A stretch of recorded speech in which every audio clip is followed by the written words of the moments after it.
A serene, walled city rests peacefully under a daytime sky. Suddenly, villagers look up in collective terror, a man pointing towards an unseen threat. The faces of an archer, a man with a topknot, and a young woman reflect pure, unadulterated fear. As the narration states, monstrous winged beings descended upon the unsuspecting world. An army of demonic creatures, led by two powerful figures, swarms from a chaotic, purple sky. These invaders, who would later be known as demons, arrived in force. A fearsome, masked demon warrior stands ready for the slaughter. The invasion turns into a massacre as demons attack terrified civilians.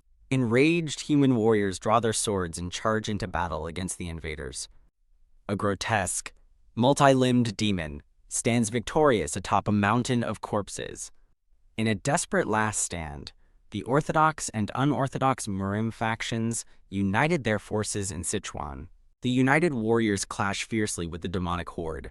The brutal battle raged on for over half a month. The result was a devastating loss, with 90% of the resistance army killed. The few remaining survivors were chained and dragged away as slaves to the demon realm.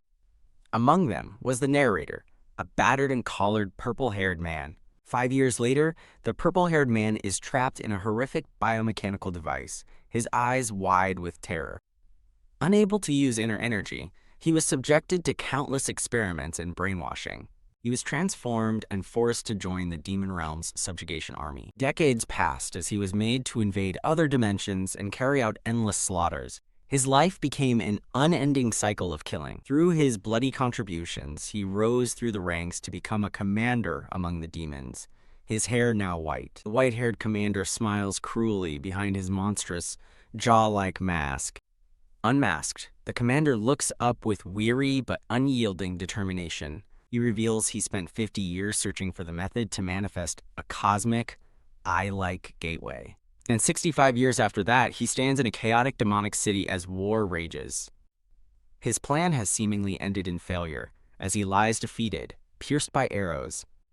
Cough. He gasps for air, bleeding profusely on the ground. On his knees, he faces a colossal flaming demonic entity. His grand rebellion has failed. The flaming being looms over him with a massive sword, calling him a disappointment. The entity is identified as Demon King Tarrant. Tarrant addresses him as Schwitz von Grentel, but the commander snarls, refusing the name. He defiantly declares his true name is Sabigang. Demon King Tarrant is momentarily stunned, expressing his confusion at this sudden defiance. Tarrant remarks that he has observed humans like Sabigang for a long time. He mocks Sabigang's meager abilities, admitting his only strength is a tenacious will to survive. Tarrant questions his sudden recklessness, and Sabigang breathes that he needed to experience this fight. With a crazed grin, Sabigang explains he fought this losing battle to guarantee victory the next time. Demon King Tarrant dismisses this as interesting but ultimately foolish thinking. He tells Sabigang there will be no second chance. He will die here today. I will not be killed by you, Sabigang vows, his bloody hand reaching forward. With a final, desperate surge of power, he grits his teeth. Demon King Tarrant is startled by the unexpected burst of energy. Gah-ha-ha-ha! Sabigang lets out a wild, triumphant laugh. A massive pillar of purple energy erupts from Sabigang, overwhelming the Demon King's flames. Tarrant realizes the truth. Sabigang wields time regression, the authority of an ancient evil god named Nuzurun. He finally understands that 200 years of suffering were all part of Sabigang's plan to activate this power. Just you wait and see, fucking asshole. Sabigang screams in a final, defiant roar. With eyes burning with purple light, he vows that all cursed demons will die. Demon King Tarrant accepts the challenge, eagerly anticipating their next encounter. Acknowledging Sabigang as the only human worthy of his attention, the regression power fully activates. Time rewinds, sending Sabigang's consciousness back to a quiet night in a familiar Murim city. A bolt of brilliant purple lightning, his returning soul, slams down from the sky. The energy smashes through the roof of a building, shattering tiles and wood. Inside, a much younger Sabigang lies unconscious, his body now host to his future self.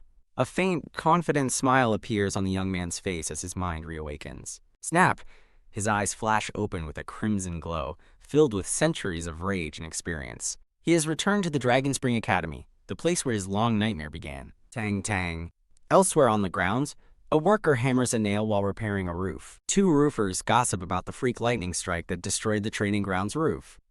One man callously remarks that he's glad only that loser got injured, confusing his colleague. They recall the loser is the orphan vice instructor, known for being unable to use inner energy. The cynical worker chuckles, saying it would have been better if he'd been injured badly. Because today, he reveals with a cruel grin, is the day of the instructor's public execution. 3 Academy elders formally announced the beginning of the duel for the spear assistant instructor position. The surrounding students and masters roar with excitement as the duel is about to start. In one corner stands the current spear assistant instructor, Sabigang, ready for the challenge.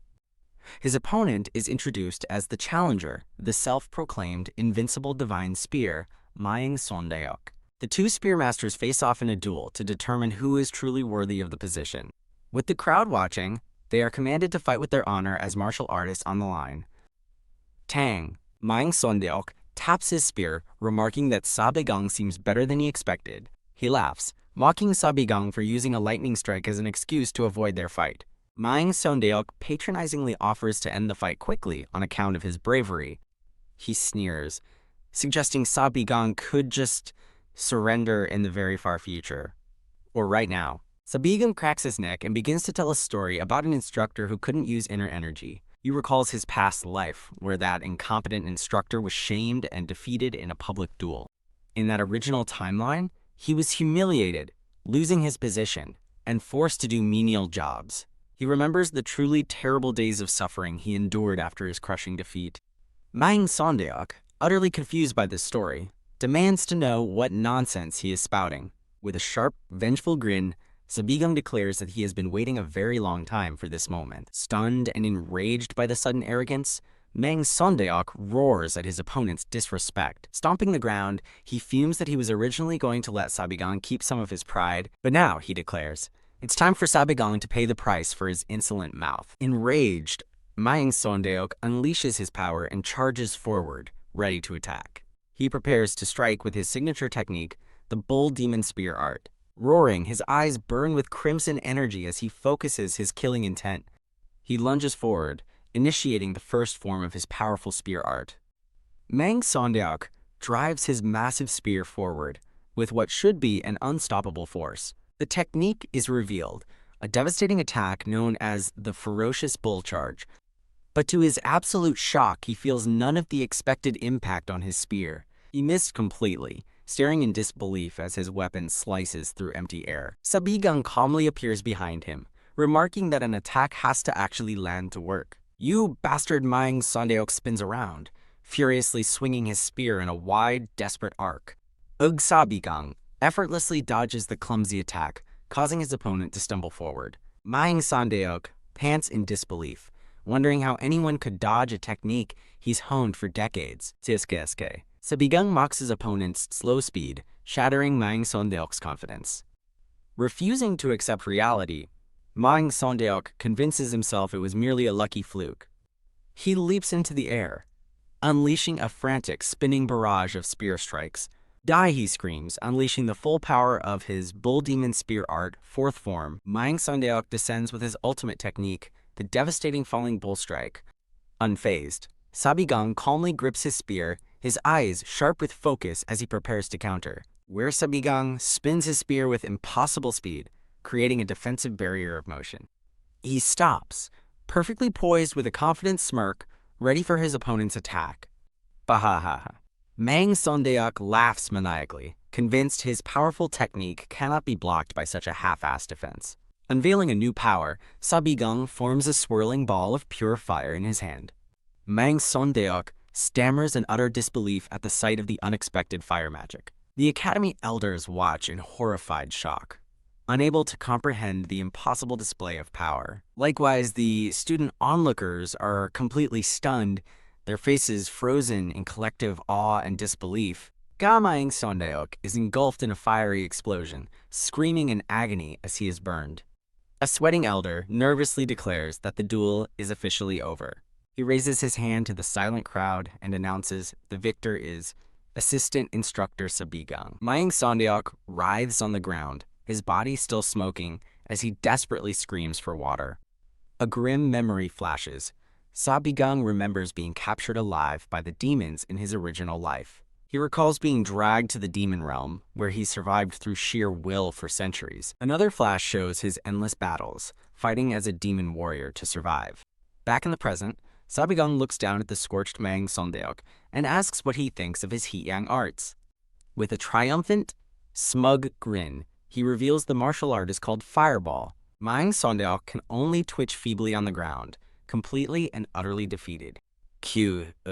Sabigang cheerfully waves goodbye as Mang Sondeok is carried away, calling it a good fight. The students whisper amongst themselves, confused about what they just saw and misremembering the technique's name. The Academy elders are completely bewildered and enraged, demanding to know what kind of nonsense just happened. One of the elders approaches and formally congratulates instructor Sabigang on his victory. However, the long-bearded elder immediately questions him, asking how he suddenly used internal energy when he was known to have none. Sabigang coolly responds that it was simply a stroke of luck, leaving the elder baffled. He comically explains that he ate a strange herb during a walk, which suddenly allowed him to use internal energy. As he casually boasts about his newfound energy, an elder furiously interrupts, accusing him of lying. The mustached elder roars, demanding to know how he dares spout such nonsense and insult them all. Sabigang dismisses their anger, stating it doesn't matter if they believe him, much to their shock. He argues that since the duel was about spearmanship and not a ban on other arts, he didn't cheat. Annoyed, the long-bearded elder tells his furious colleague to calm down and stop being so worked up. The mustached elder reluctantly agrees that Sabigang won the fight, though his anger remains. Seizing the opportunity, Sabigang announces he has a request to make while everyone is gathered. Stamping his spear for emphasis, he officially requests a test to be promoted to an official instructor. He stands with quiet confidence before the stunned academy, awaiting their response to his bold move.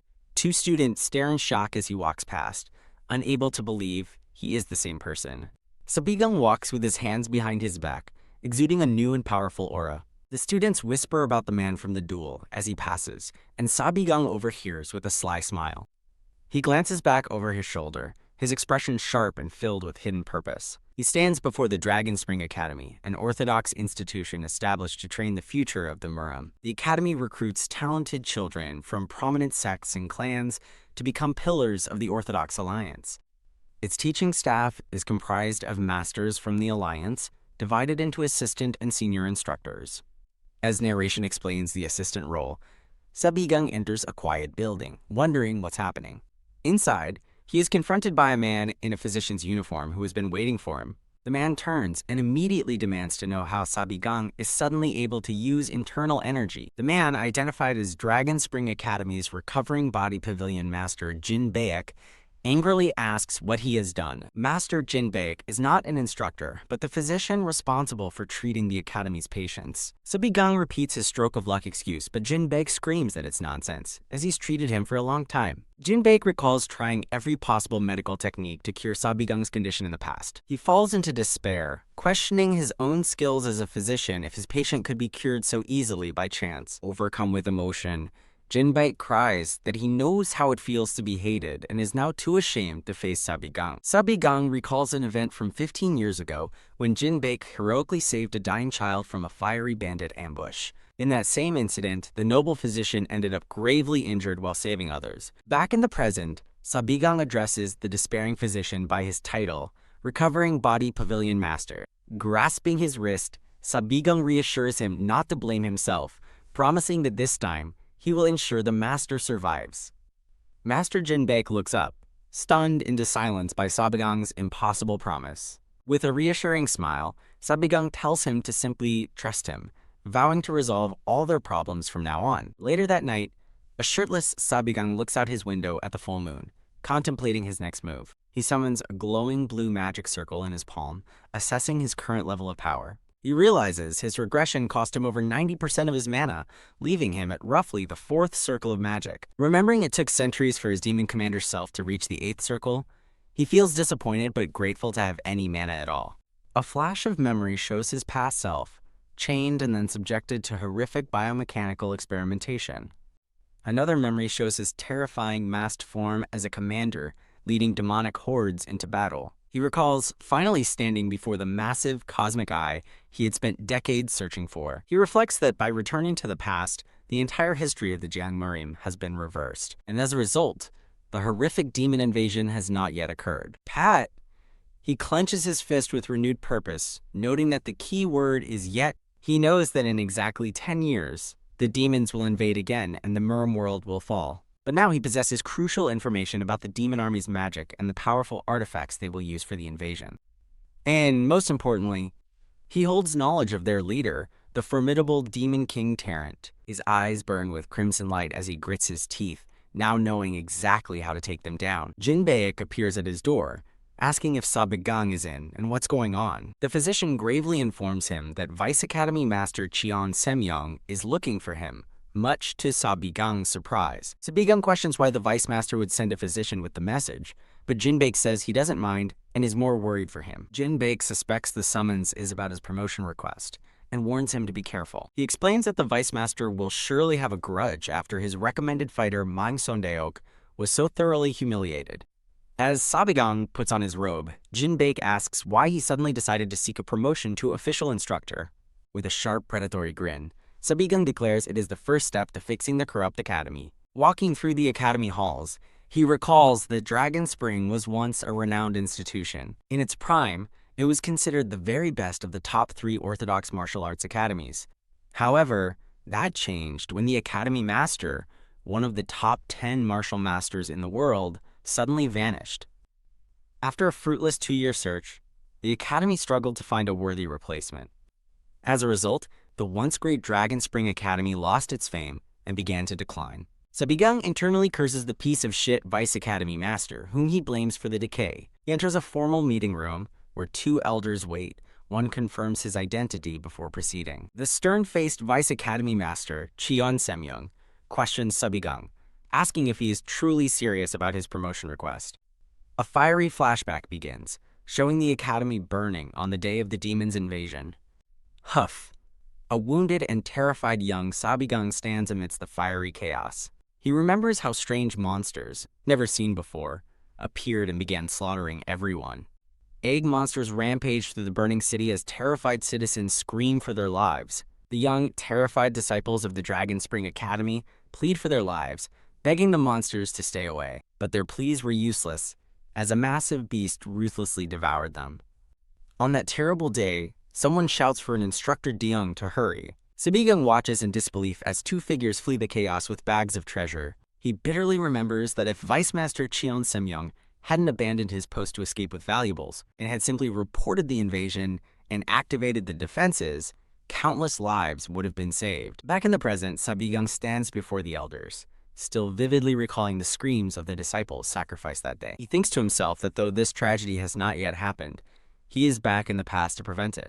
With a calm and confident smile, Sabigang politely addresses the Vice Academy Master, announcing he has arrived as summoned. The Vice Academy Master calmly agrees to explain the test for becoming a senior instructor. The test is to raid the Demonic Knight Stronghold, a name that catches Sabigang's attention. Cheon Semyong clarifies that his test is to kill the bandits located in the mountain behind them. Narration reveals these bandits are located in the nearby Old Sacred Mountain, showing a menacing, red-eyed bandit. Due to the damage they've caused, an official order has been issued to raid the bandits and protect the civilians. Sabigang reads the order signed by Vice Master Cheon Semyong and calmly agrees to the task. Cheon Semyong asks what this has to do with being an instructor, and explains that it's the most basic of requirements. The other elder, Blade Technique Senior Instructor Daeong Bo-hyung, adds that senior instructors are the academy's main force. It's explained that all senior instructors are recognized martial masters, like Vice Master Cheon Semyong, wielder of the lightning blade. The academy's masters are all recognized by the Orthodox Alliance, including Daeong Bu-young and the archer Eung Byuk. The narration also introduces Sword Technique Senior Instructor Seng Pilji, master of the Dark Shadow Divine Sword. Sabigang impatiently cuts off the list of accomplishments and asks how much time he has. POW Instructor Daeyoung erupts in anger at his rudeness, but the Vice Master calmly holds him back. Vice Master Cheon Semyong gives him a strict 3-day deadline, warning that failure means losing the chance forever.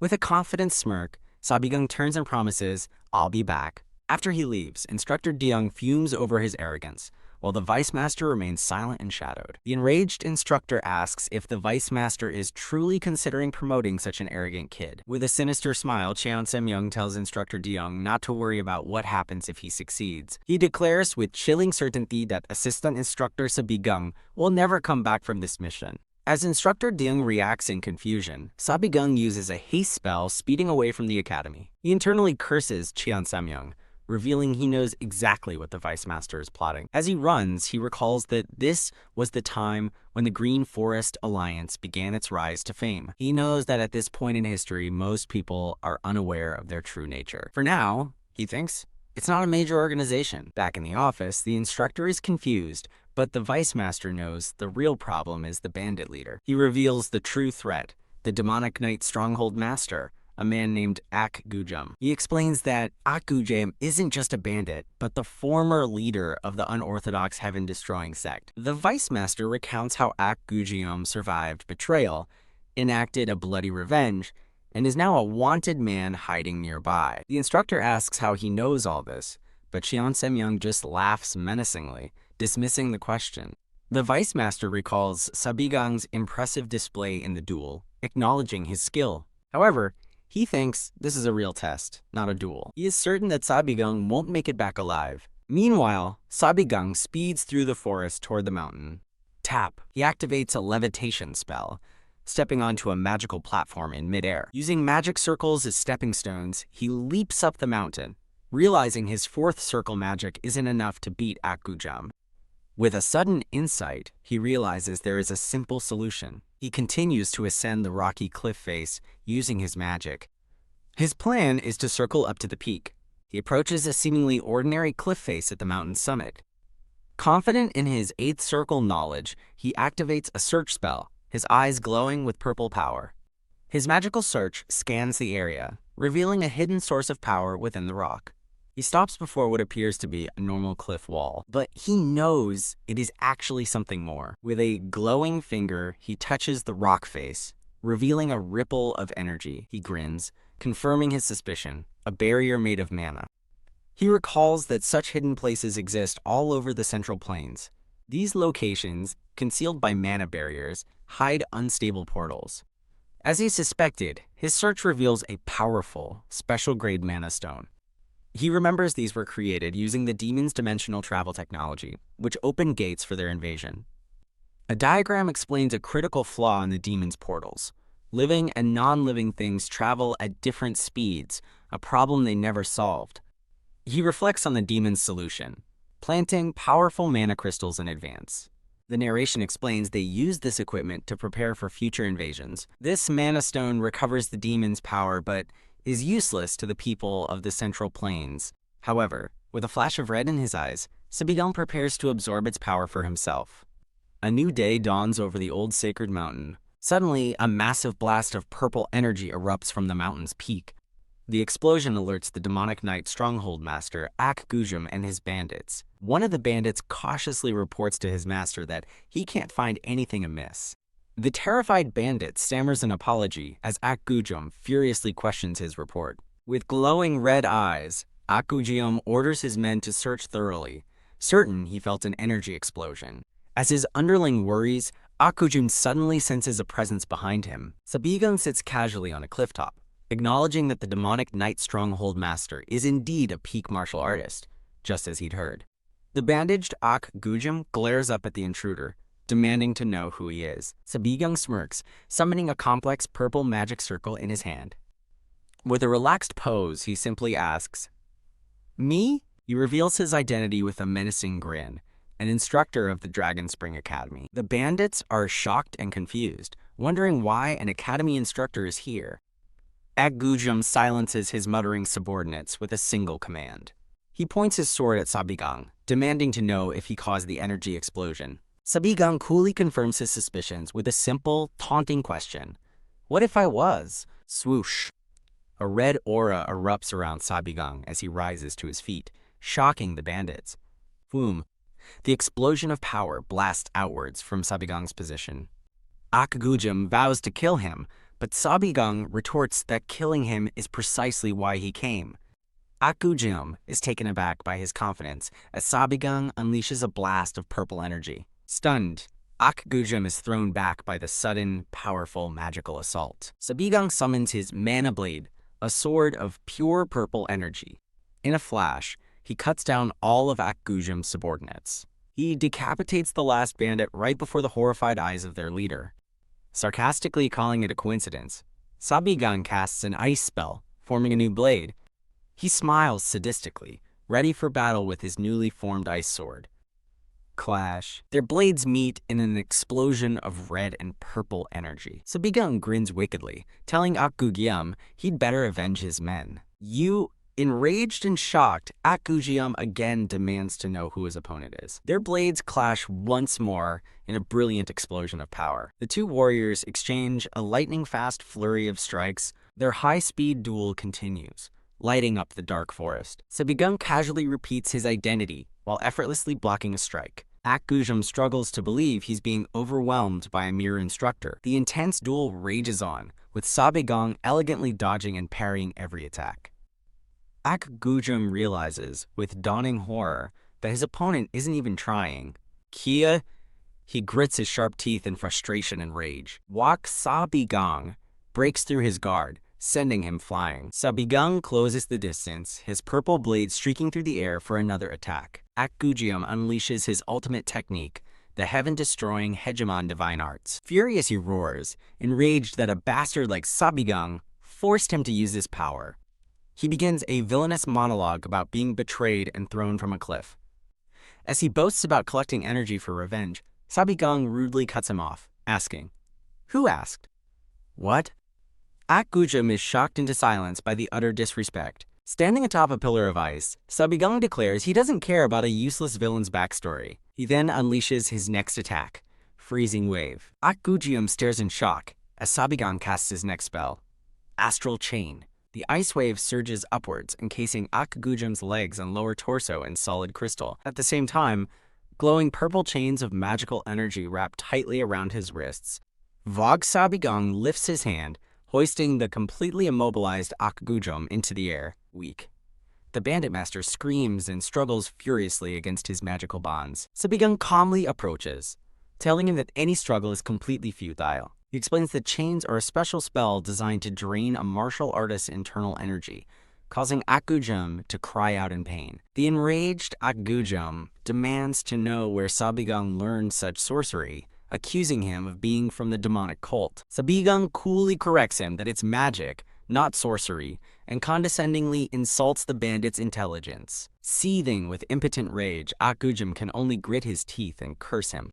Akgujum laments dying in such a place, prompting Sabigang to mockingly ask if he has regrets. With burning eyes, Akgujum roars that he has yet to get revenge on the bastards from the heaven-destroying sect who betrayed him. He bitterly recalls working with the disgusting Orthodox Alliance guys. He explains that hiding out and recovering his power was all for the sake of his ultimate revenge. Wow, Sabigang sarcastically claps, feigning admiration for his foe's determination. He laughs, declaring that is exactly how revenge should be done, slowly, thoroughly, and without giving up. Akgujum angrily asks if he's being mocked, dismissing Sabigang as some sheltered kid who knows nothing of suffering. With his face cloaked in shadow and his eyes glowing purple, Sabigang ominously asks if it really seems that way. A chill runs down Akgujum's spine as he stares in horror, wondering what the hell is wrong with his opponent. He realizes Sabigang isn't just insane, there is something fundamentally broken about him. Sabigang places a hand on Akgujum's head, offering to let him experience his past. He promises to show Akgujum the hell that he himself went through for 200 years. Akgujum's eyes widen in absolute terror as the vision begins. He finds himself standing alone in a bizarre, desolate landscape, utterly confused. Looking around the alien world of dark spires, he wonders where he is. He desperately screams, demanding to know what that crazy bastard did to him. Suddenly, a horrifying biomechanical demon, a creature from Sabigang's past, looms before him. Akgujum turns, his body frozen in silent shock at the nightmarish sight. His face contorts in a mask of pure, unadulterated terror. He is bombarded with flashes of Sabigang's traumatic memories, a city burning and a brutal demonic slaughter. The horrific visions continue, showing the mangled bodies of countless victims. He witnesses the horrific experimentation labs, the cosmic eye, and piles of skulls from Sabigang's past. The vision climaxes with the terrifying image of Sabigang's form as a fiery, horned demon commander. Back in reality, Akgujeong claws at his own face, screaming as his mind shatters from the shared trauma. Kook. His body withers and turns black as he collapses, completely broken by the psychic assault. He explains that this is the future Akgujeong would have seen in 10 years, leaving the bandit trembling. In a desperate final act, Akgujeong grabs Sabigang's pant leg. The utterly defeated man whimpers, begging to be killed. With tears streaming down his face, Akgujeong pleads for the release of death. Sobbing that he can't handle the memories, he begs Sabigang to end his suffering. Sabigang draws his sword, saying with grim understanding that he gets it. With a hardened expression, he states that this is a dirty job, but someone has to do it. The scene shifts back to the quiet halls of the Dragon Spring Academy at night. Vice Academy Master Cheon Semyoung fumes in his office, muttering that he can't believe it. Thud. Akgujeong's massive sword drops onto the floor, beside a bloody sack containing his head. Sabigang calmly explains to the stunned elders that he brought the head for proof, just in case. With a triumphant smile, he suggests they can now discuss his new duties as a senior instructor. The sun rises on a bright new day at the Dragon Spring Academy. Slap. An unseen person slams their hand on a desk, shouting that this is all nonsense. A new instructor, Fist Technique Senior Instructor Ye Woonjin, slams his desk, outraged that the Academy's shame is now a senior instructor.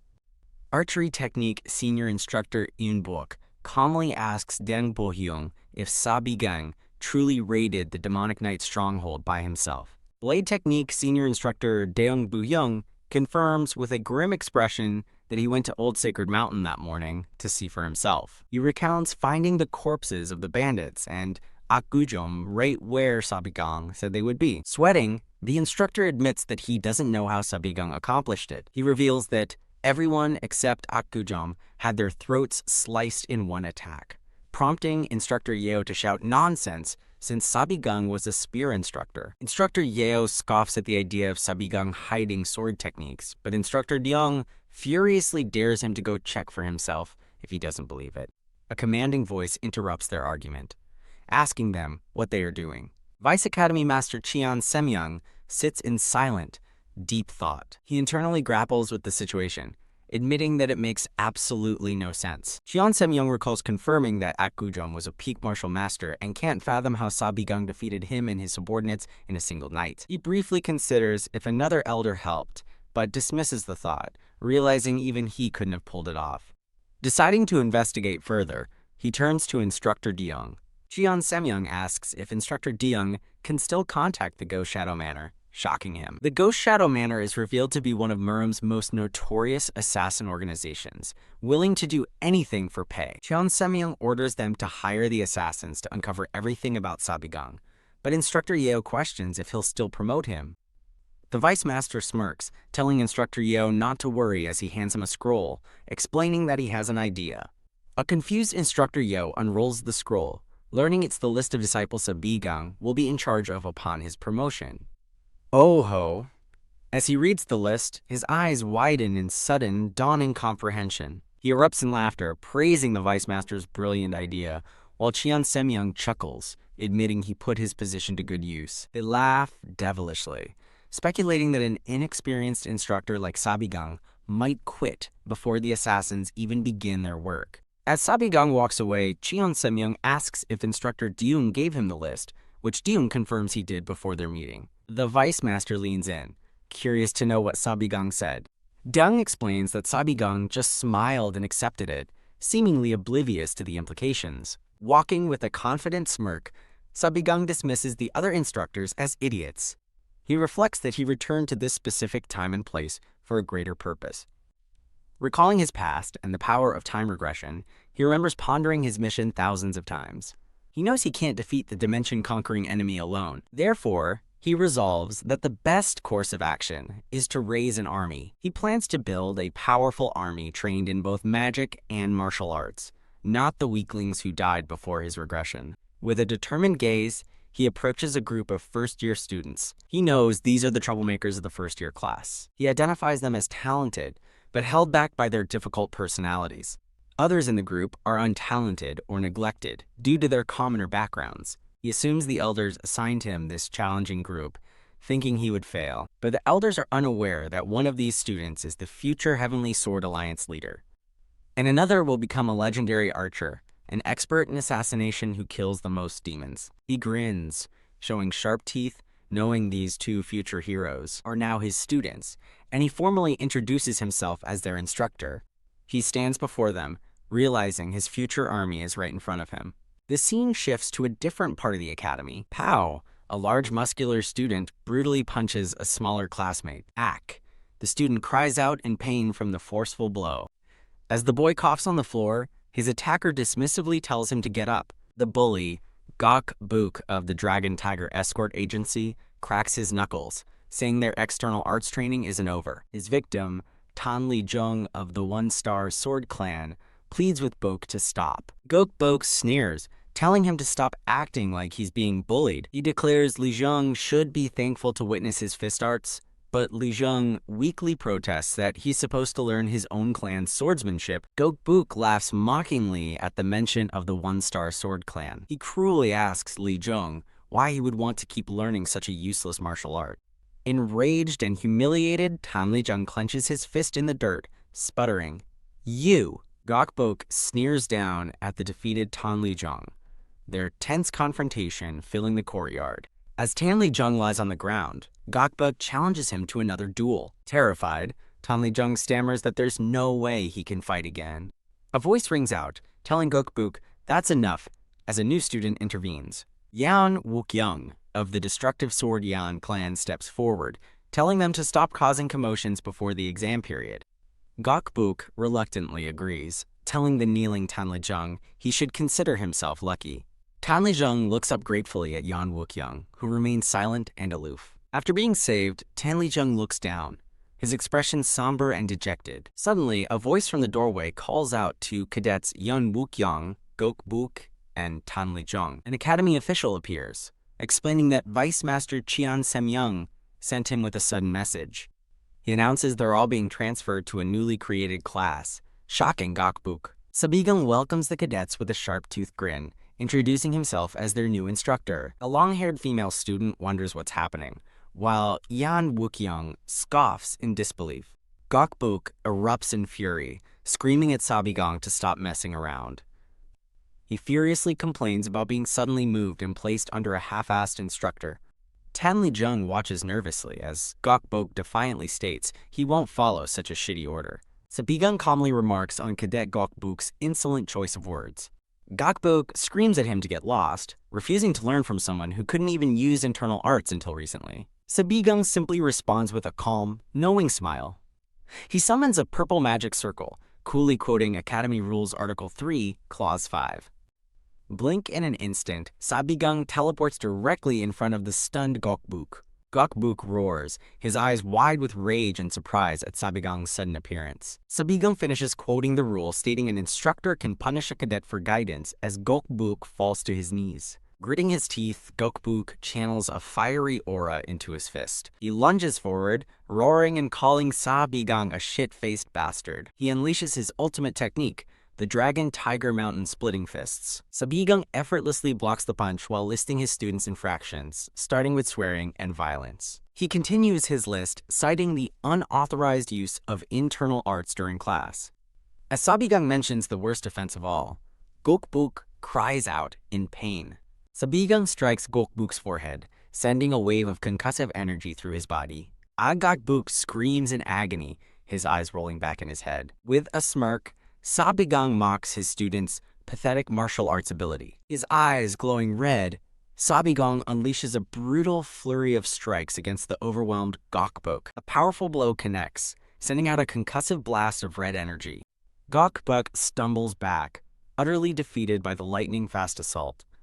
"Hey," Sabigung calls out to the dazed and beaten student. He looms over the terrified Gok Bok, declaring that his guidance isn't over yet. Tan Li Jung stares in disbelief, unable to comprehend how this is happening. He reflects that Gok was ranked top among new students, yet he's being beaten as easily as a child. Staggering, Gok curses Sabigang through gritted teeth. Sabigang lands another devastating punch squarely on his face. The other students watch in shock as Gokbuk groans in pain. Sabigang strolls over to the downed student, T.S. King, about the nasty state of his first class. He grabs the terrified Gokbuk, saying it's an instructor's job to educate them through their tears. Gokbuk can only stare in abject terror at his new, menacing instructor. Leaping into action, Yeon Wook-young moves to intercept Sabigang's brutal lesson. Yeon Wook-young steps in, telling instructor Sabigang that his punishment is excessive for a cadet. Sabigang smirks, noting that Yeon Wook-young has finally decided to make his move. As Yeon Wook-young glares, a narration box reveals he is the future Heavenly Sword Alliance leader. He is Yeon Wook-young, second son of the prestigious Destructive Sword Yeon clan. Martial arts genius from a young age, his skills were overwhelming even among the academy's new students. By 20, he became the youngest Supreme Peak Master in history and was ranked among the Orthodox Alliance's top 10. He was meant to live a brilliant life, revered by all as an absolute master. But fate had other plans, as a shadow fell over his destiny. His future was shattered by the arrival of a grotesque, multi-headed demon from another realm. In the original timeline, Yeon Wook-young threw himself into countless battles against the demon invasion. But his clan was targeted and annihilated, leaving him as the sole survivor amidst the flames. Despite the loss, he channeled his grief into furious resolve, refusing to collapse in despair. A brief, painful memory flashes of a hand reaching out, a symbol of all he lost. He then wandered the plains, uniting survivors from all sects into a force to fight the demons. Even against impossible odds, he fought on with relentless determination. Sabigang remembers him well from that desperate time. Yeon Wook-young was always on the front lines, his dazzling sword strikes annihilating demonic foes. His power was immense, capable of felling even the most massive, sky-covering demonic beasts in an instant. He was, without a doubt, the final hero and hope for the Central Plains. Although a flashback of clasped hands suggests that hope eventually faltered. Now, in the present, Yeon Wook-young's determined gaze is fixed on the current conflict. Sabigang mockingly greets Yeon Wook-young, asking if he's finally decided to join the fun. Amused, Yeon Wook-young questions how Sabigang, once unable to use internal energy, suddenly became so strong. Huff, huff. As Gokbuk gasps on the ground, Sabigang simply agrees his power is unexpected. Yeon Wook-young scoffs that using such power just to show off for cadets is pathetic, deeply embarrassing the defeated Gokbuk. He condescendingly asks if Sabigang's newfound strength is the result of some fated encounter. Sabigang grins, calling him sharp and asking if he's curious to know the truth. Yeon Wook-young flatly rejects his offer of training, stating that it won't be necessary. He announces his intention to file a formal complaint about the sudden and suspicious class transfer. Sabigang remains silent and impassive, watching with his arms crossed. Having made his point, Yeon Wook-young turns and leads the other students away. Sabigang watches them walk away, a thoughtful expression on his face. The dejected students, including the beaten Gokbuk and aloof Yeon Wook-young, follow their leader. Tan Lee-jung glances back, sweating with anxiety over the tense situation. Sabigang stifles a laugh at their departure. He puts a hand on Tan Lee-jung's shoulder, asking Yeon Wook-young if he truly believes there's nothing to learn from him. With a provocative grin, he suggests that this very student, Tan Lee-jung, could become strong enough to defeat him. Tan Lee-jung's face twists in a mask of comical, sweating horror at the insane suggestion. Furious, Yeon Wook-young turns around and demands to know what Sabigang just said. Sabigang smugly offers to repeat his outrageous claim as many times as he wants. He declares that after just 1 week of his training, the weakling Tan Lee-jung will crush a frog in a well like Yeon Wook-young. Tan Lee-jung desperately tries to protest, but Sabigang clamps a hand over his mouth to silence him. Yeon Wook-young's face darkens, his eyes glowing with a menacing purple aura. He asks Sabigang with deadly calm if he is prepared to take responsibility for his words. Sabigang proposes a bet, an official spar in 10 days between Yeon Wook-young and a terrified, muffled Tan Lee-jung. If Tan Lee-jung wins, Yeon Wook-young and the other students must obey his training without question. When Yan Wukyung asks what he gets for winning, Sabigang offers to do anything: leave the academy, kneel, or apologize. Yan Wukyung coldly dismisses the offer, stating there is nothing he needs from him. He accepts the challenge, warning Sabigang to prepare for their match in 1 week. Sabigang and the stunned Tan Lijung watch as Yan Wukyung and his group walk away. As Tan Lijung stares in shock, Sabigang gives a casual, unconcerned wave.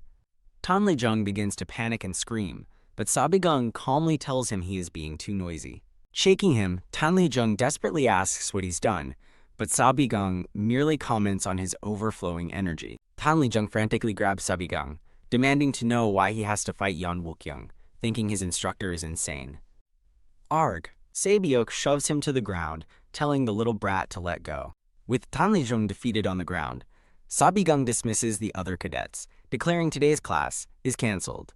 As he walks away, Sabigang announces the next class schedule will be sent out, leaving the remaining students confused. Sabigang chuckles as he watches Tan Lijung sobbing on the ground, convinced he's doomed to lose the public spar. He questions Tan Lijung's assumption of defeat, reminding him that he just needs to win. Despondent, Tan Lijung recalls how he was badly beaten by Gok Book during his first public spar. A flashback shows his humiliating defeat, after which Gok Book tormented him daily. He reminds his instructor that even that monster, Gok Book, is no match for Yan Wukyung. A memory shows Yan Wukyung standing over the defeated form of Gok Book. Tan Lijung explains that Gok Book was utterly defeated without landing a single hit. Sabigang thoughtfully concedes that Yan Wukyung is definitely on another level. Tan Lijung desperately argues that Yan Wukyung's talent is legendary, so why would Sabigang set him up for failure? Sabigang flashes a sharp-toothed grin, telling his panicked student not to worry. He points a single, confident finger directly at Tan Lijung. Sabigang declares that Tan Lijung is, in fact, stronger than Yan Wukyung. Stunned Tan Lijung can only ask pardon as an image of the powerful Yan Wukyung flashes in his mind. No, he screams in protest from the courtyard. Tan Lijung continues his frantic argument, accepting the class change, but not the duel. He demands to know why he must duel Yan Wukyung, but Sabigang asks if he still doesn't understand the situation. Sabigang smirks, explaining that Tan Lijung's victory is needed to prove his own teaching abilities. That's your problem, Tan Lijung yells, asking what he gains from being dragged into this. With a dark, sinister smile, Sabigang offers a single-word answer: revenge. He asks how he knew about Gok Bok's constant bullying, shocking Tan Lijung with his insight. Sabigang grins menacingly, asking how it felt to watch him beat up that dipshit bully. He probes deeper, asking if watching Gok Bok's defeat felt exhilarating and refreshing. Leaning in close, Sabigang asks if he felt angry that he couldn't get revenge himself. He reminds Tan Lijung of his own words, then asks what would happen if he became strong enough to beat Yan Wukyung. Sabigang paints a picture of Tan Lijung finally getting his own revenge against his tormentor, Gok Bok. He continues his tempting offer, asking Tan Lijung if he'd like to take revenge with his own hands. He proposes this chance at vengeance as a good present for his downtrodden student.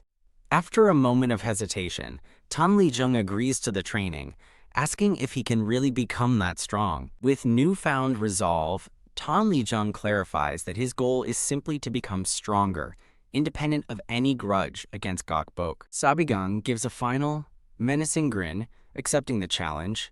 Fine. Let's see. The scene transitions to a wooden training dummy in the courtyard. Sabigang watches from a rooftop as Tan Lijung prepares to begin his training. From his perch, Sabigang announces it's time to check his student's current skill level. He instructs Tan Lijung to imagine the dummy is Yan Wukyung and to attack with all his might. Phew!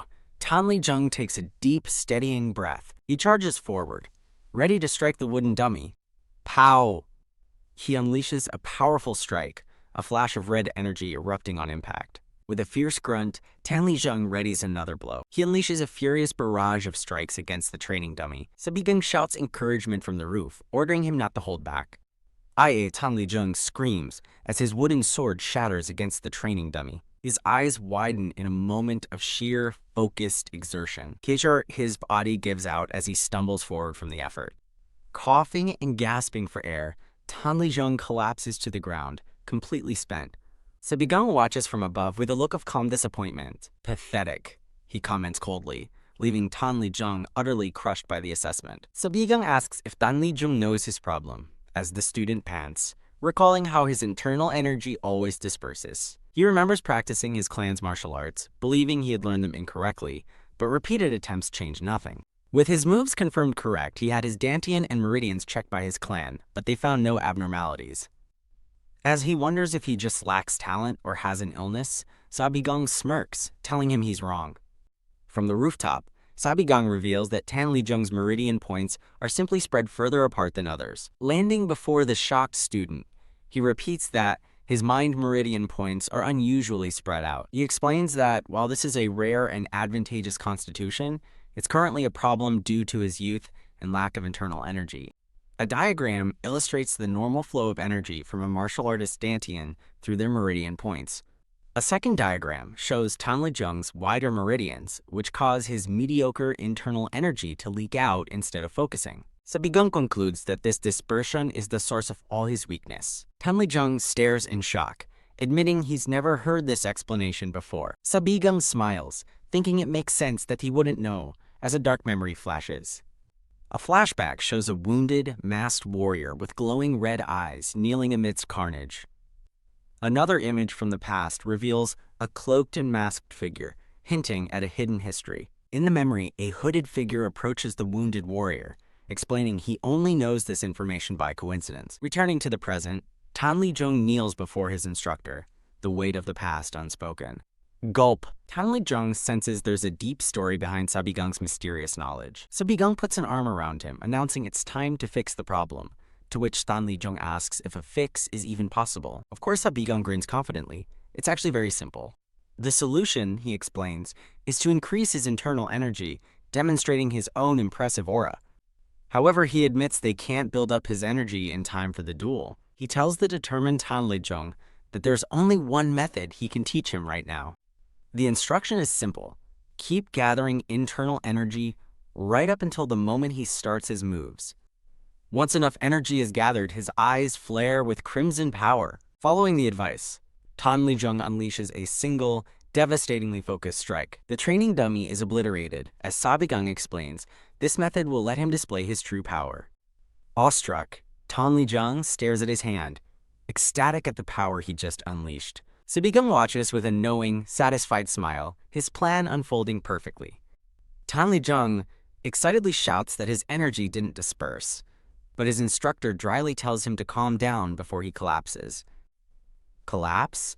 Tan Lijung scoffs, claiming he's never felt so energetic in his life. He starts to finish his sentence, but suddenly falters, his body giving out. Ha, ha. He hits the ground, gasping and confused, as Sabigang coolly asks how he feels. Tan Lijung admits he has no strength left, and Sabigang explains it's a side effect of using his full power for the first time. He elaborates that since his mind meridians were never used properly, his unadapted body was shocked by the sudden output. He nonchalantly adds that the side effects will disappear in a few months, and Tan Lijung breathes a sigh of relief. Wait, hold on, Tan Lijung says in a panic, his eyes flying open as he realizes what a few months means. The sun sets over the now quiet training grounds.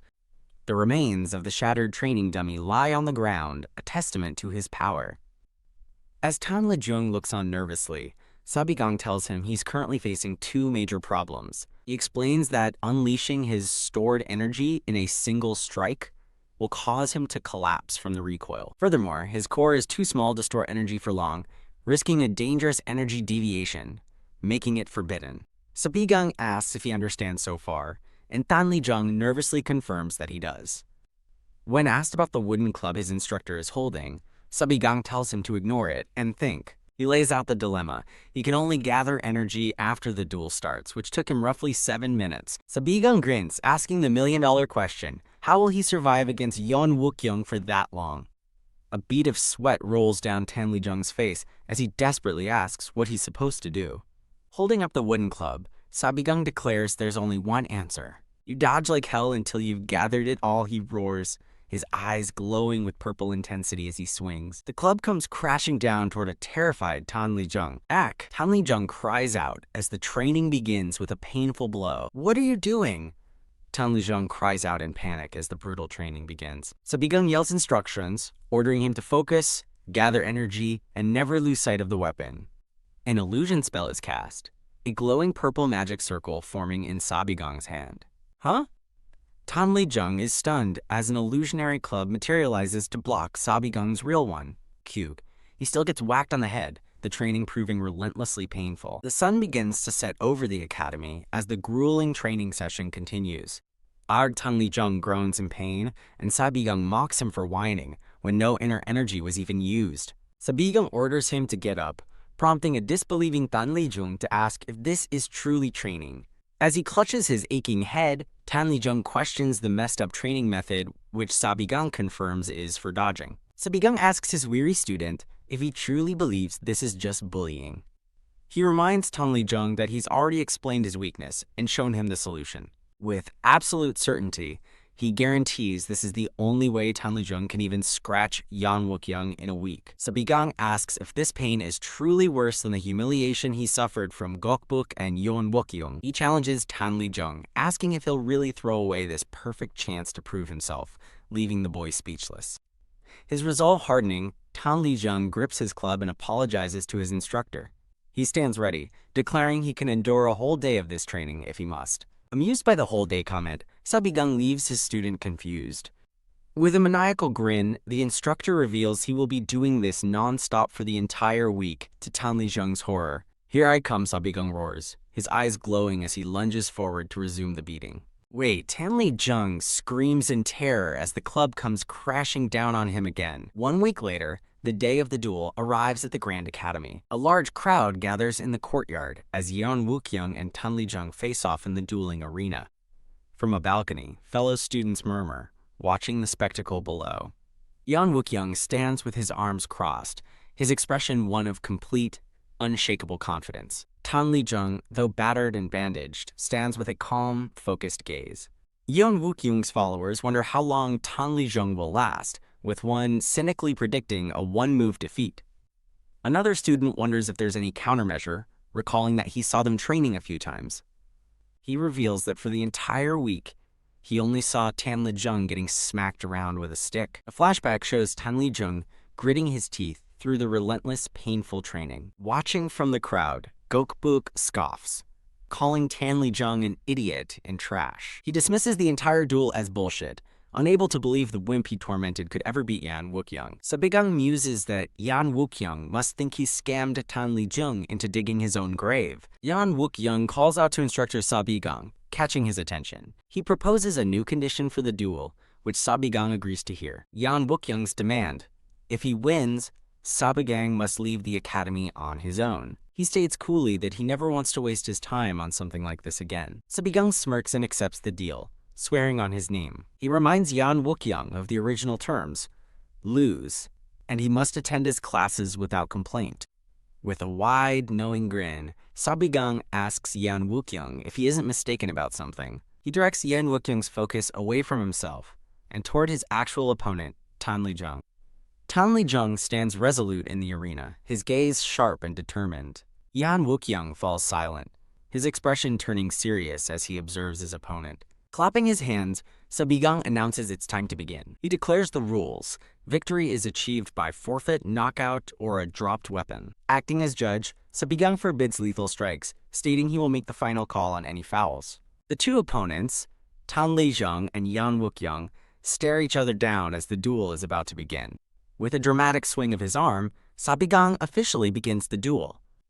Tan Li-jung looks on nervously, preparing himself for the fight. Yan Wook-young calmly announces the start, ready to end things quickly. Taking a shaky breath, Tan Li-jung tightens his grip, the fight now underway.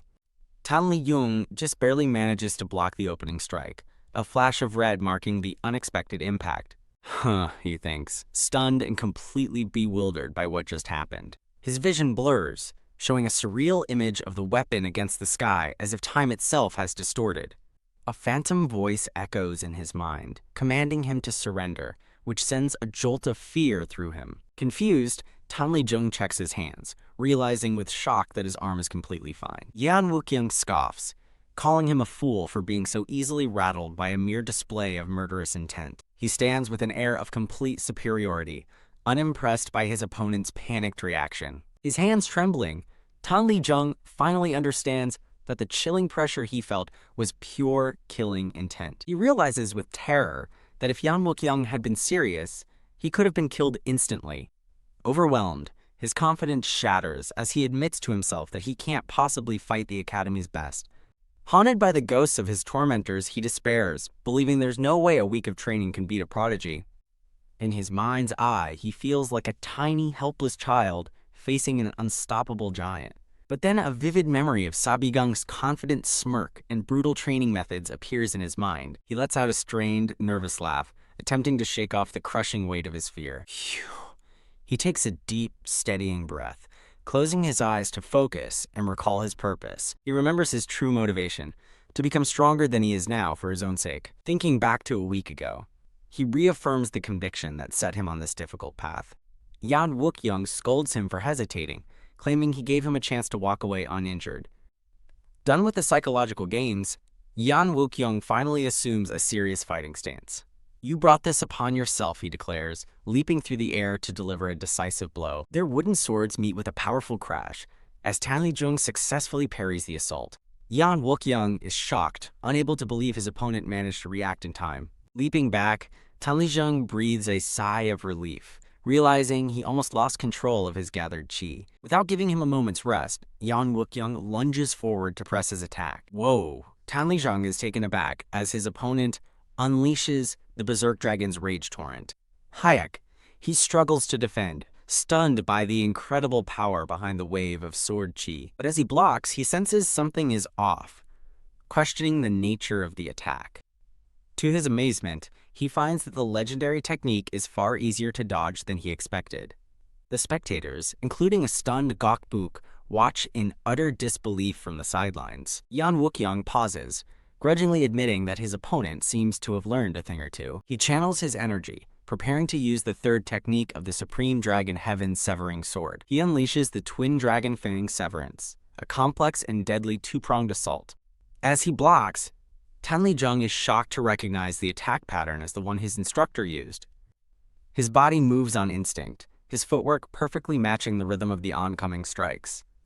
He fluidly dodges and weaves, anticipating the flow of the supposedly unstoppable technique. Thanks to a week of hellish training, he moves through the flurry of blows with practiced ease. Yan Wook-young is left momentarily stunned, his powerful combination completely neutralized. Huff, Tan Li-jung stumbles back to catch his breath, exhausted but having survived the onslaught. His eyes glowing with crimson fury, Yan Wook-young prepares to end the fight with his full power. He explodes into a blindingly fast and relentless barrage of strikes, leaving after images in his wake. Tan Li-jung marvels at his opponent's speed and precision, acknowledging the famed sword style of his clan. However, he grits his teeth, knowing that no matter how impressive the attack, it doesn't mean he can't dodge it. Yan Wook-young grows increasingly frustrated, unable to understand why his legendary sword technique isn't connecting. Tan Li-jung's mind flashes back to the week of brutal beatings he endured from Sabigung's club. He suddenly sees a ghostly image of his smirking instructor behind Yan Wook-young. It finally clicks. Yan Wook-young is using the exact same elite sword style that Sabigung beat him with for a week. His attack sequence finished, Yan Wook-young can only stand and watch his opponent, baffled. The crowd murmurs in disbelief as Yan Wook-young actually backs away, unable to process what's happening. While the crowd speculates, Yan Wook-young himself tries to understand how his attacks are being read so perfectly. Frustrated and enraged by his inability to land a single hit, Yan Wook-young tightens his grip on his sword. Stunned, Yan Wook-young apologizes for calling Tan Li-jung an idiot. He grudgingly admits that Tan Li-jung has clearly learned a great deal in just 1 week. Channeling his power, he questions how his opponent knows the Supreme Dragon Heaven Severing Sword technique. Tan Li-jung's eyes widen in shock as he realizes what technique is coming. A massive vortex of blue sword chi erupts from Yan Wook-young, engulfing the arena. He unleashes his ultimate move, the Fierce Dragon Annihilation. Yan Wook-young declares that if Tan Li-jung can dodge this, he will concede defeat. Whoa. In the crowd, a student gapes in awe, questioning the nature of the incredible sword technique. From the balcony, a stunned Gokbook wonders what kind of impossible sword style he's witnessing. He curses in disbelief, calling Tan Li-jung a crazy bastard for facing such an attack. Tan Li-jung stands his ground, facing the swirling torrent of energy head-on. As he prepares to move, he thinks about where he must go. His mind flashes back to the academy training grounds. In the memory, a battered Tan Lijung gasps for air amongst shattered training dummies. Sabigung tells his exhausted student that he's dodging well, believing his plan is now possible. Panting, Tan Lijung asks if this training will truly let him dodge all of Yan Wukyung's attacks. No, Sabigung bluntly replies, to Tan Lijung's absolute horror. Huh? The instructor explains that Yan Wukyung is not an idiot and is simply underestimating him for now. Sabigung warns that if he survives to the end, Yan Wukyung will most likely use his final technique. He reveals the name of the ultimate move, Fierce Dragon Annihilation. He describes the technique as a massive creation of sword chi that looks like a dragon, his eyes glowing. Sabigung tells a grim-faced Tan Lijung to forget any hope of dodging it. He explains the attack will swallow the stadium, making escape pointless, as Tan Lijung despairs that it's unbeatable. Sabigung confidently declares that nothing in this world is truly unbeatable. He reveals the technique's secret. It's not a perfect art, but an intimidating storm of sword chi. Its purpose, he explains, is to panic and annihilate opponents who try to flee from its force. As Tan Lijung understands, Sabigung grins, confirming there is only one way out. The key, he demonstrates, is to keep moving forward, directly into the attack. Tan Lijung watches with determined focus, absorbing the lesson. Sabigung explains that Yan Wukyung will be ready with his hands to respond. He will react instantly when he realizes his ultimate move has been seen through. But because he'll be surprised, his response will be weak and unfocused. That brief moment of shock will be Tan Lijung's only chance to strike. Sabigung instructs him to channel all his pent-up anger into a single counterattack. He roars for Tan Lijung to unleash his fury on that arrogant bastard. Back in the present, Yan Wukyung watches in disbelief, sweating as his opponent holds firm. From the sidelines, Sabigung asks his student how it feels, but Tan Lijung is too focused to answer.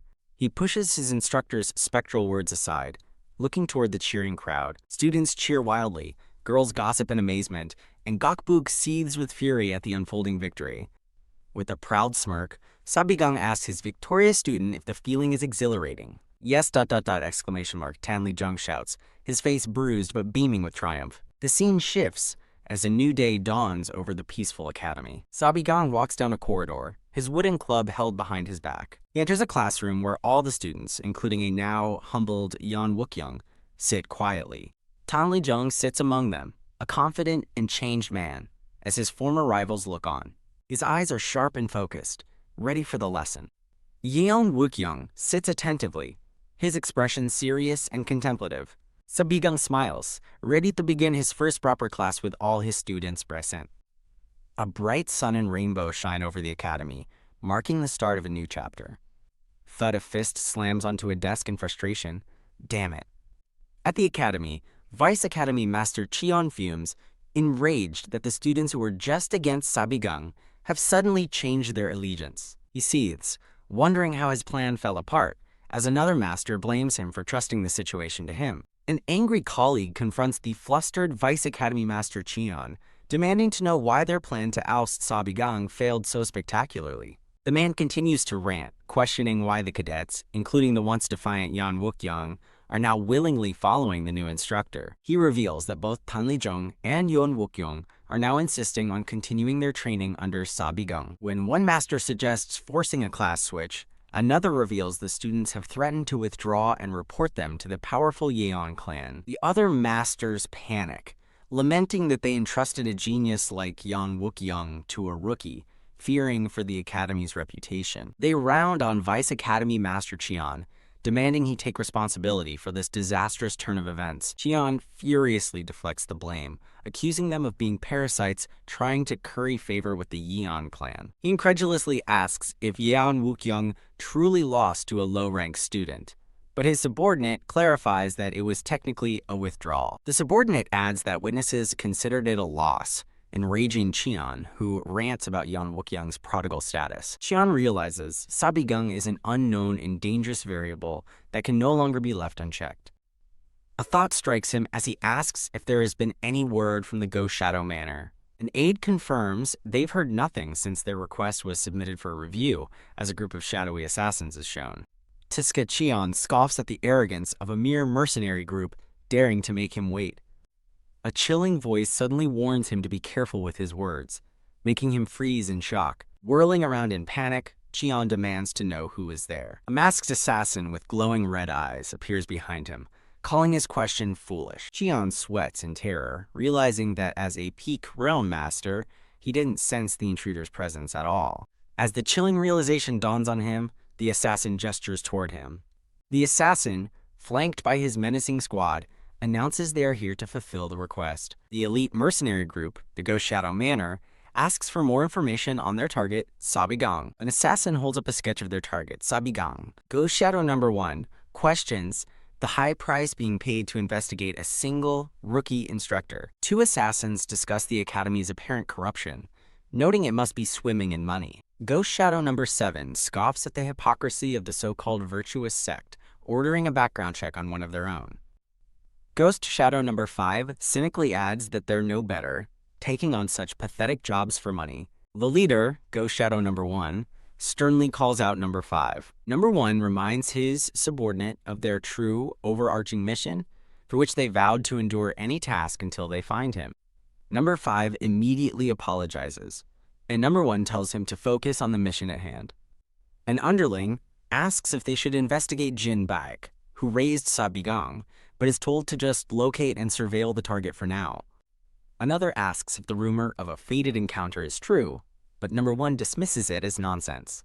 The subordinate recalls the rumor. Sabigang, once unable to use inner energy, became a martial master overnight. He worries aloud that their target might have hidden backers, which would explain the sudden power-up. Number 1 deduces this must be the client's suspicion as well, concluding Sabigang may be far more dangerous than expected. He warns his men to be cautious, but one scoffs at the idea of being caught. The men confidently declare their stealth techniques are undetectable, their bodies cloaked in a sinister purple aura. The scene shifts to a tranquil garden, where Sabigang speaks with an elderly man. Sabigang turns to the man, mentioning he's heard a lot about him around the academy. The elder admits that everything he's heard about Sabigang has been quite surprising. The elder warns Sabigang that people are moving against him, but he calmly replies that envy always follows a hero's path. Marveling at his change, the elder credits Sabigang's fated encounter for his newfound confidence. Sabigang laughs, recalling the duel, and admitting that even he thought he went a bit overboard. The elder turns serious, stating that if Sabigang had lost, it would have been a disaster, as Vice Academy Master Cheon was trying to get rid of him. Sabigang's expression darkens as he quietly admits that, truth be told, he did get kicked out once before. He reveals that before he returned in time, he was brutally defeated by Maung Sandeok when he couldn't use magic. Stripped of his instructor position, he was demoted to menial labor and mocked by his peers. In a painful memory, he recalls fleeing the academy, unable to bear the constant shame. He remembers wandering aimlessly, a defeated man with no prospects and no way to survive. He recalls how, after leaving the academy, he became an escort warrior for an agency. Unable to use inner energy, he honed his physical skills, eventually becoming a first-rank escort warrior. For over 10 years, he traveled the land as a warrior, building a vast network of contacts. Then one day, he returned to the Dragon Spring Academy for old time's sake, speaking with the elder. And on that very night, his eyes fly open in shock. He is suddenly overwhelmed by a horrific vision of monsters and demons overrunning a burning academy. Tsiksk. Back in the present, Sabigang suddenly hurls a small rock. A powerful shockwave rips through the garden bushes. The elder asks why he threw a rock, and Sabigang casually replies that he saw an ugly frog. The elder chides him for harming a poor frog, but Sabigang jokes, reminding him of the frog medicine he was fed as a child. A peaceful view of the pond and academy buildings remains as the two men walk away. As they leave, two shadowy figures are revealed, hiding in the bushes. One of the assassins, Ghost Shadow number 7, recoils in pain, clutching his face. His partner, Ghost Shadow number 5, asks if he's okay, and number 7 complains that the crazy bastard suddenly hurled a rock right at him.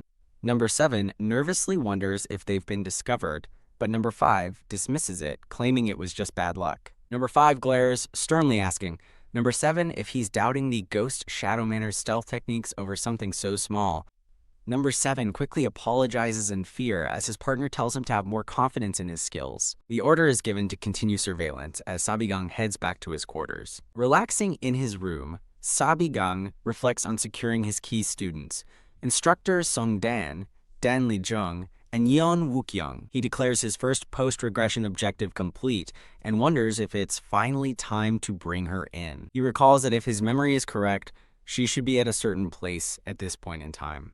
A knock at the door catches his attention. He smirks, noting that his visitor is acting just as he expected. Sabigang sits back casually, admitting he figured his visitor would be getting restless by now. It's Yeon Wook-young who demands to know what Sabigang wants and why he has such a disgusting expression. The Demonic Cult Instructor returns. Sabigang smirks, asking what brings the young master of the Yeon clan to such a humble place. Yeon Wook-young stares back, his expression serious and determined. What? He's taken aback as Sabigang simply lies down, seemingly ignoring him. Taking a breath, Yeon Wook-young says he's here to discuss their previous duel. He recounts how, during the duel, Dan Lijung was somehow able to sloppily respond to his basic sword moves. Initially, he thought it was just the result of a week's training, but now he realizes the movements went beyond mere momentary responses. Sabigang listens with a knowing smile as Yeon Wook-young concludes, it was as if Dan Lijung knew his entire sword technique. His eyes glowing with intensity, Yeon Wook-young directly accuses Sabigang of teaching Dan Lijung his clan's sacred sword style. He furiously demands to know how an outsider could possess such detailed knowledge of the destructive Sword Yeon clan's martial arts. Sabigang casually notes that the Yeon clan's arts are quite famous among martial artists. He asks if Yeon Wook-young truly thought he couldn't recognize it, adding that he would have been disappointed otherwise. As Yeon Wook-young tries to argue, Sabigang sharply tells him to stop. He tells the young master to be more honest, stating that the origin of his knowledge isn't what he's truly curious about. With a piercing gaze, Sabigang reveals Yeon Wook-young's true purpose for visiting. He came to see if Sabigang also knew about the flaws in the Supreme Dragon Heaven-Severing Sword. A majestic dragon formed of sword Qi illustrates the power of the technique, perfected hundreds of years ago. A warrior channels immense blue energy, embodying the peerless swordsmanship. Sabigang explains that while the swordsmanship is praised as the greatest in Zhongyuan, with incredible power and no gaps, Yeon Wook-young, as a brilliant prodigy, realized something from a very young age. The Supreme Dragon Heaven-Severing Sword is not, in fact, an unbeatable martial art. Clenching his fist, Yeon Wook-young angrily asks if Sabigang is looking down on his clan's martial arts. Sabigang leans in close, predicting that the day will come when tradition, honor, and reputation become meaningless. He advises Yeon Wook-young to focus on only one thing, getting stronger than he is now. He concludes by telling him to push aside anything that gets in the way of that goal without hesitation. Sabigang coolly tells Yeon Wook-young they will discuss things in more detail later. He advises the silently contemplating Yeon Wook-young to simply follow his instincts for now. Sweating, Yeon Wook-young seems to reluctantly accept the instructor's mysterious advice. Sabigang cheerfully grabs an object off-screen, telling Yeon Wook-young not to worry about a thing. Elsewhere, the Ghost Shadow Manor assassins gather on a moonlit rooftop, their leader looking pensive. Their investigation turns to recovering body pavilion master Jin Baek, seen meditating in his room. The narration reveals Jin Baek was a medic from Gamsu before joining the academy 5 years ago. Ghost Shadow number 5 reports to his leader that while Jin Baek is close to Sabigang, he appears to be just a normal medic with no notable background. The leader, number 1, finds the medic's past too clean, sensing something is off. He turns to Ghost Shadow number 7, asking why his face is battered. A bruised and bandaged number 7 stammers nervously, trying to explain what happened. In a flashback, he recalls Sabigang's casually thrown rock, hitting him squarely in the face. Number 5 asks if he's sure he wasn't discovered, but number 7 admits their targets showed no signs of caution. Crying in frustration, number 7 insists that he is certain they were found out. Number 1 sternly orders number 7 not to doubt the clan's techniques, dismissing the incident as Sabigang having a bad habit. He tells the weeping assassin to endure it, to which number 7 miserably agrees. Fuming, number 7 vows to personally behead Sabigang if he throws anything else at them, as number 5 watches silently. Number 5 tries to reassure his partner, noting they've moved, so there shouldn't be any more accidents. Still paranoid, number 7 worries their target might practice archery next, but number 5 quickly shushes him. They hear footsteps and quickly hide as Sabigang approaches their position. Sabigang walks down the path, passing right by the assassin's hiding spot. He stops right in front of the bushes, complaining that he has to go to the bathroom. Muttering about drinking too much tea, he unfastens his belt and has a sudden, wicked idea. Hidden in the leaves, number 7 stares in abject horror, desperately hoping it's not what he thinks it is. The assassin clenches his jaw in terror as a stream begins to rain down. A golden shower descends upon the assassins, with number 5 shielding his face as number 7 gets drenched. Soaked and furious, number 7 leaps up, screaming at the crazy bastard. The leaves of the bush drip with liquid. A stunned and dripping number 7 is left utterly bewildered, a wet leaf stuck to his head. Sabigang is revealed standing over him, holding an empty teapot. Well, that's one way to water the plants. With a devilish grin, Sabigang offers the humiliated assassin a cup of tea.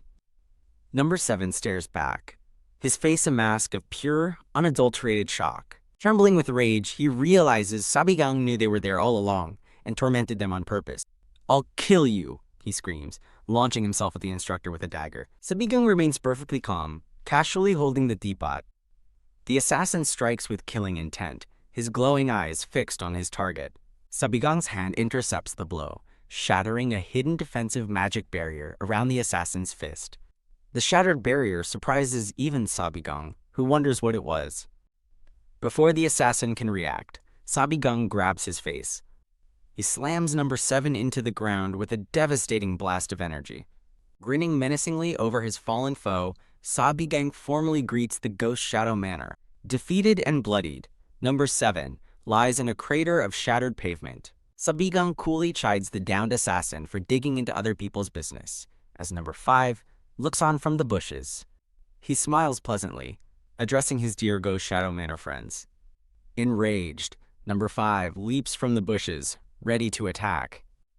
Their leader, number 1, suddenly appears, ordering number 5 to stand down and halting his attack. Number 1 lands between his men and Sabigang, taking control of the situation. The leader formally greets Sabigang, acknowledging that the instructor had already discovered their presence. Sabigang confirms his identity, cheekily calling the assassin leader the leader of these frogs. He smirks, questioning the wisdom of assassins revealing themselves to their surveillance target. The assassin leader draws his glowing sword, coldly stating that he could simply eliminate Sabigang right now. Sabigang smirks, undeterred by the threat, and taunts the assassins by asking if they aren't curious how he knows so much about them. Unmoved, the leader grimly replies that they will find out soon enough. He lunges forward, unleashing a storm of glowing pink daggers at Sabigang. As the daggers are effortlessly deflected, Sabigang grins and channels a crackling blue energy into his hand. He unleashes his mana blade, launching a barrage of blue energy to counter the incoming attack. The two opposing forces of energy collide and shatter in a blinding flash of light. The leader surges through the afterglow, his red blade ready, as Sabigang's eyes glow in anticipation. With a resounding boom, Sabigang catches the leader's sword strike with his bare hand. "Not so fast," Sabigang grunts, stunning the assassin leader with his impossible defense. The leader whirls, swinging his glowing red sword in another powerful attack. Sabigang deftly parries the blow with his energy-infused hand, the two powers clashing. Analyzing his foe, Sabigang notes the assassin's technique lacks the pure destructive force of Akugyeom. As the leader presses his assault, Sabigang observes that his attacks are fast, precise, and lethally aimed at vital points. He realizes the sword's energy is too dense for his barrier or mana blade to hold against for long. "Yes, this is more like it," Sabigang exclaims, unleashing a massive counterblast of his own. The leader is forced back, rejoining his subordinates who watch the intense battle unfold. The assassins regroup, and their leader stares intently at Sabigang, finding something strange about the confrontation. He muses that Sabigang's power and fighting style are fundamentally different from those of the orthodox sects. Suspecting a sinister origin, the leader wonders if his target is secretly using demonic arts. Sabigang scoffs, dismissing the idea as nonsense since the demonic cult fell years ago. He concedes, however, that while it isn't demonic, it's not typical martial arts either. The leader's aura flares into a monstrous green visage, as he admits Sabigang is too strong to be simply subdued. Unleashing his power, The leader states he holds no personal grudge. He declares this attack is for the Ghost Shadow Manor, unleashing his full 100% power. A devastating beam of green energy slams into the ground, but Sabigang is gone as the leader finishes his sentence. It is for their mission. Having dodged with his soul-destroying stride, Sabigang reappears behind a tree, now scarred by the attack. A web of red energy beam slices through the air, forcing Sabigang to stay on the move. The leader's eyes glow with intensity as he relentlessly pursues his target. Sweating, Sabigang anticipates that in a moment of confusion, an opening will appear. In the chaos of battle, a strike too fast to perceive is delivered. The leader unleashes his ultimate technique, Ghost Soul Flash. Blood splatters as the blade finds its mark, slashing Sabigang across the shoulder. The assassin leader stands poised, his arm dripping with his target's blood.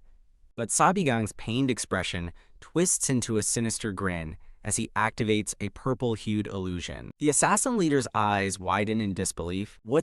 He gasps, completely caught off guard. The Sabigang he just struck shatters into pieces, revealed to be a mere afterimage. Ghost Shadow number 5 cries out in alarm, warning his leader of the sudden turn of events.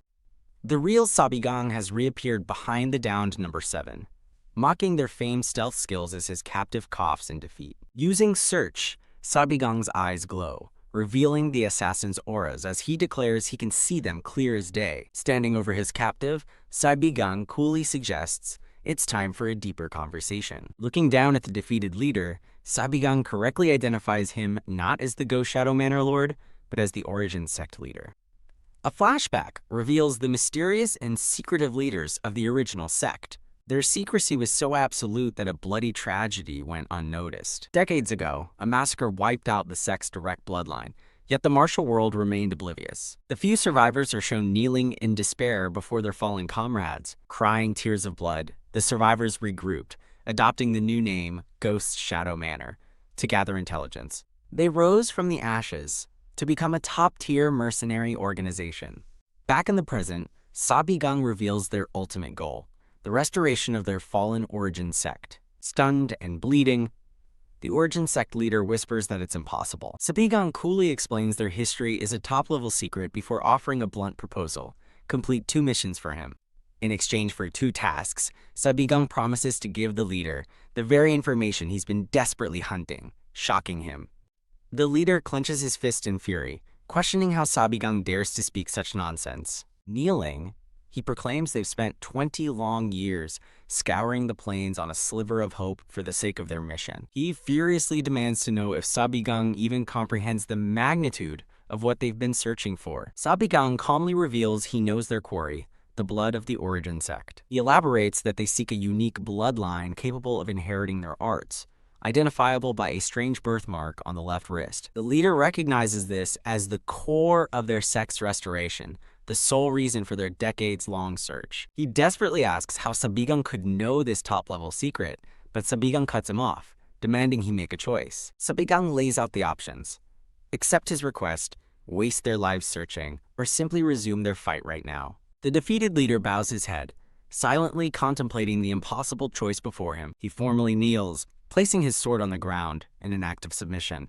With his head bowed, the leader formally accepts Sabigang's mission. But he warns that if Sabigang has deceived them, he will exact revenge with everything he has. Sabigang responds only with a wide, knowing grin. Elsewhere, 2 bloodied men from a different gang lie defeated, groaning in pain. In a room filled with corpses, a woman in black straddles a man, who begs her to stop.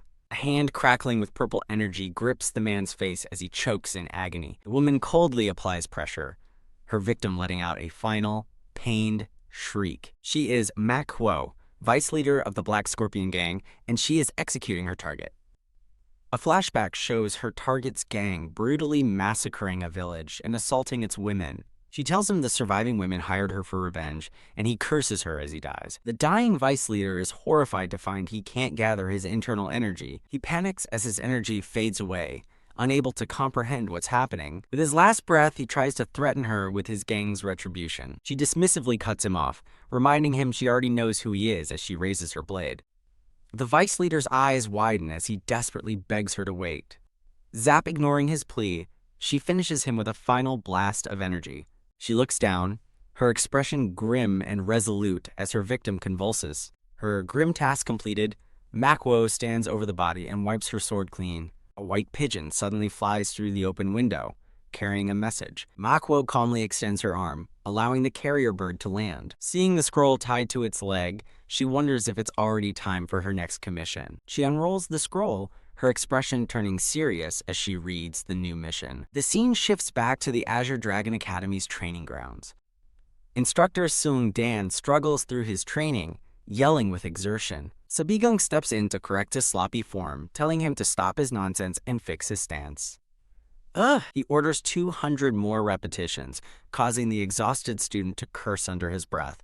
As Sabigang berates them all, Instructor Seung Dan pleads to be heard before he gets hit again. He points an accusing finger at another student, demanding to know why Yeon Wookyoung isn't being trained. Yeon Wookyoung stands apart from the others, calmly holding his practice sword. He remains perfectly still in quiet contemplation.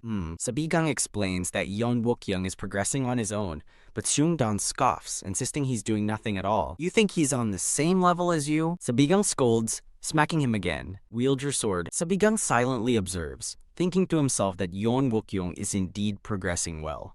Internally, Sabigung urges the talented student to break free of his clan's techniques and let his genius guide him to a higher level. Danli Jung approaches his instructor with a question. Sabigung asks if he's completed his qi circulation, but Danli Jung admits he's too worried to proceed. Danli Jung nervously asks if it's truly okay to just circulate his qi, and Sabigung confirms it's the only way to accumulate energy and solve his issue. Sabigung quizzes Danli Jung about any rare elixirs he might be hiding, which the student nervously denies.